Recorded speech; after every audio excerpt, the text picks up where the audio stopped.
Hey, whoa, it's a little dark. A little dark. There's the Bay Bridge. I have to say, it's been really great. It's quiet for once. I've been living here, I don't know, 5 years. And it's just, even though there's like double or triple pane windows we got here, it's always noisy. And you can just hear it like a faint, always a faint little hum all hours of the day and night. And yeah, this is my living room, so this is where I hang out, watch TV, and get work done and stuff. So pretty quiet. And I don't know how many times I've just asked God just to quiet it down. You know, this city, I've had dreams like where it's just finally quiet here. And so this is the first time, and it's just really the last couple of days. It's really quieted down quite a bit, where I can be outside and lay in the sun and have the decibel levels significantly lower. The roar of the city is dissipating, and you know, I am not afraid. I'm super at peace with all this. I've actually been chanting down Babylon for years. Like, I just witnessed the pain and the suffering, and it's just way beyond I ever thought it would get. Years ago, I saw it, and it's just has gotten worse exponentially.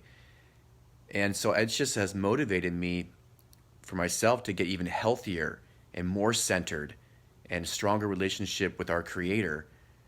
And so it's interesting journey.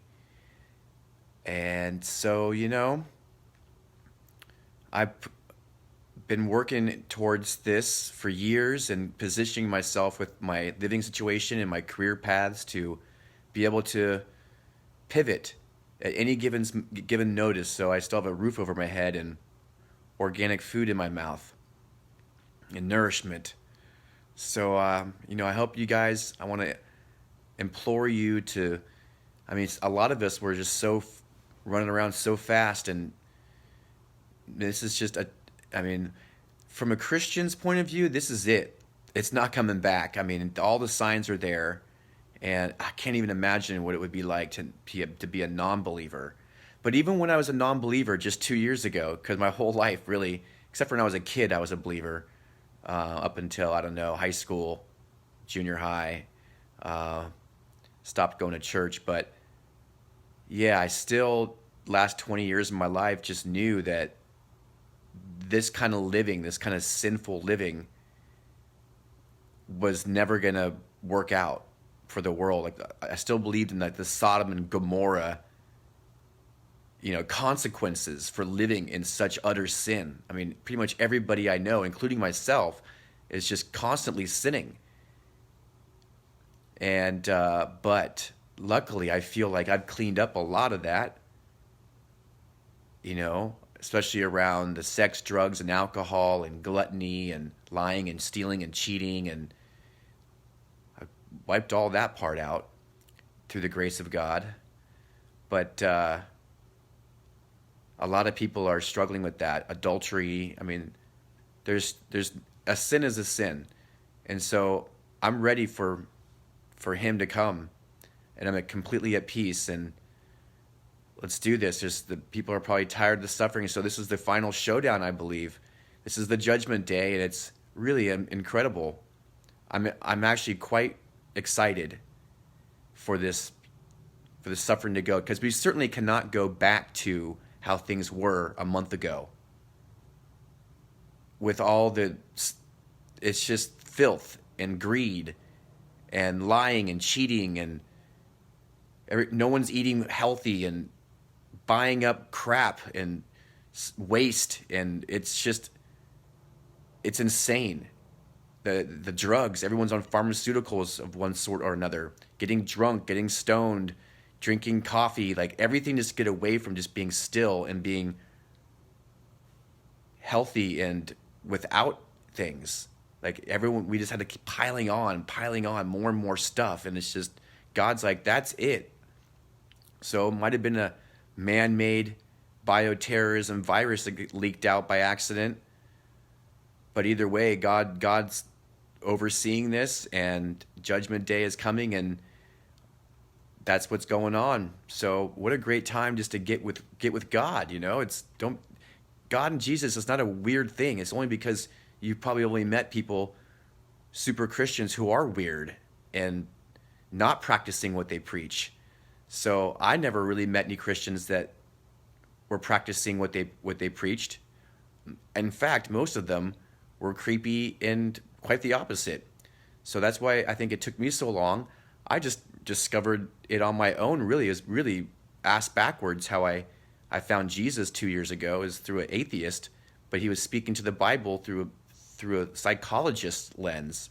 Jordan Peterson. See, he's not even Christian, but he has a whole Bible series on YouTube, and it changed my life profoundly. It got me to look into the Bible, and I started reading the Bible, and I was just completely blown away. Like, I just found these passages that were just so profound, you just can't dismiss them. And I just had to learn on my own. Then I started watching YouTube sermons and researched all the big churches and found a lot of major things that were very no bueno with every single major religion. And so I just kind of studied, and it was a pretty quick study for me to figure out that Christianity was the path. And absolutely. And not everyone's going to get that, including people who call themselves Christians. But, I just pray that all in good time, and if it's meant to be for you, that you'll find it or not. And the proof is in the pudding.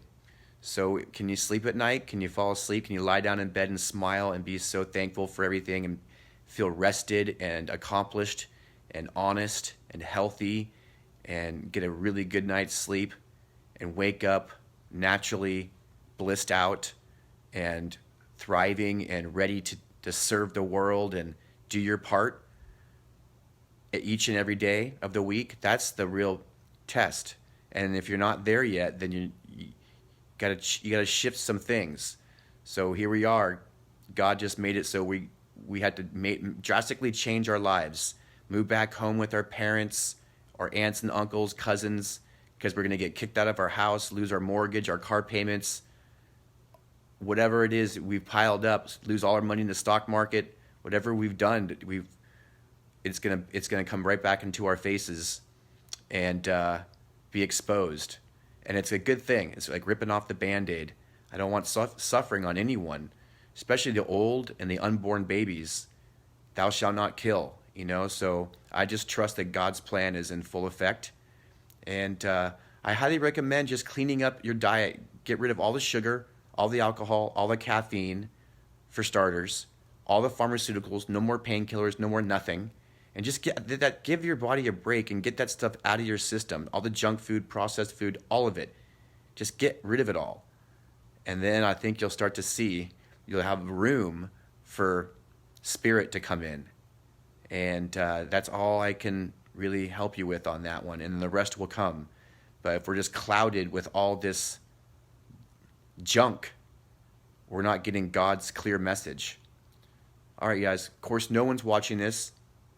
I used to have like 4,999 friends, and I had a lot of people get on my live streams. But then the healthier I became, I'm down to like less than 50 friends, and no one's on here. And probably one person will watch this later on, and that's exactly perfect. Because that's just the way it is. But I'm doing this for my own testimony to God, really. And this technology is fantastic, and to be able just to broadcast these thoughts and prayers out there for you.